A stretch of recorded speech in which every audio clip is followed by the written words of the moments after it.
বেঙ্গালুরু এফসির কাছে বড় ধাক্কা খেল মোহনবাগান সুপার জায়ান্ট। শনিবার শ্রী কান্তিরাবা স্টেডিয়ামে বেঙ্গালুরু এফসির বিরুদ্ধে ৩-০ গোলে হেরে যায় হোসে মলিনার ছেলেরা। এই পরাজয়ের ফলেই মরশুমের প্রথম হারের স্বাদ পেল সবুজ maroon brigade. Edgar Mendes, Suresh Singh Wangjam এবং সুনীল ছেত্রীর গোলেই সহজ জয় তুলে নেয় জেরার্ড জারাগোজার দল। ম্যাচ শেষে সংবাদ সম্মেলনে মোহনবাগান কোচ হোসে মলিনা স্বীকার করেন যে তার দল বেঙ্গালুরুর কাছে অনেকটাই পিছিয়ে ছিল। মলিনার মন্তব্য যে তারা ভালোভাবে ম্যাচটা শুরু করতে পারেননি, আর তারই সুযোগ নিয়েছে বেঙ্গালুরু। প্রথমার্ধেই বেঙ্গালুরু 2টো গোল করে এবং তিনি কিছু সমাধান খোঁজার চেষ্টা করেন। তিনি আরও বলেন যে সাহালের ইনজুরি বড় ধাক্কা দেয়, কারণ সেই কোচের প্রথম পছন্দ ছিল। আমরা বলের উপর বেশি নিয়ন্ত্রণ আনার চেষ্টা করছিলাম, কিন্তু বেঙ্গালুরু আমাদের থেকে অনেক ভালো খেলেছে। এটা একেবারেই খারাপ ম্যাচ ছিল আমাদের জন্যে, তবে আমরা পরিশ্রম চালিয়ে যাব। মোহনবাগান এই মরশুমে 60টি গোল হজম করেছে, যা লিগের সবচেয়ে খারাপ ডিফেন্সিভ রেকর্ড।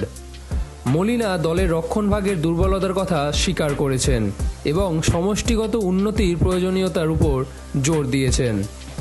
রক্ষণ নিয়ে তিনি বলেন যে অনেক বেশি গোল খাচ্ছি, এটা স্পষ্ট। কিছু গোল আমাদের রক্ষণের ভুলের জন্য, তবে বেশিরভাগই আমাদের আক্রমণের ব্যর্থতার কারণে হচ্ছে।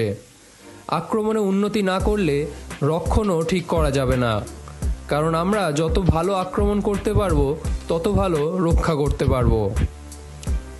আমরা এমন একটি দল যারা বলের নিয়ন্ত্রণ ছাড়া স্বস্তি পায় না।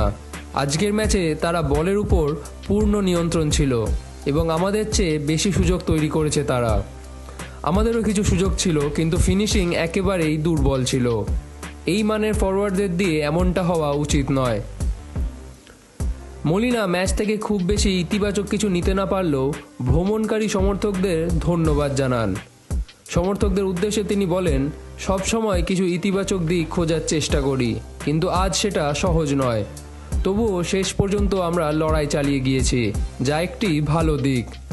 আমরা সমস্ত সমর্থকদের ধন্যবাদ জানাই যারা আজ আমাদের সমর্থন করতে এসেছেন।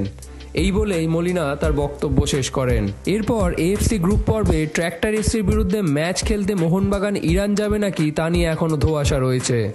ভিসা সমস্যার কারণে হয়তো নাও যেতে পারে সবুজ মেরুন ব্রিগেড, তবে তারপরই ঘরের মাঠে মোহামেডানের মুখোমুখি হবে তারা। দেরিতে প্রিসিজন শুরু করলেও বেশ সচল লাগছে মোহামেডানকে। সুতরাং ডার্বিতে কি জয়ের সরণিতে ফিরবে পারবে হোসে মলিনার দল? সেটাই হবে দেখার বিষয়।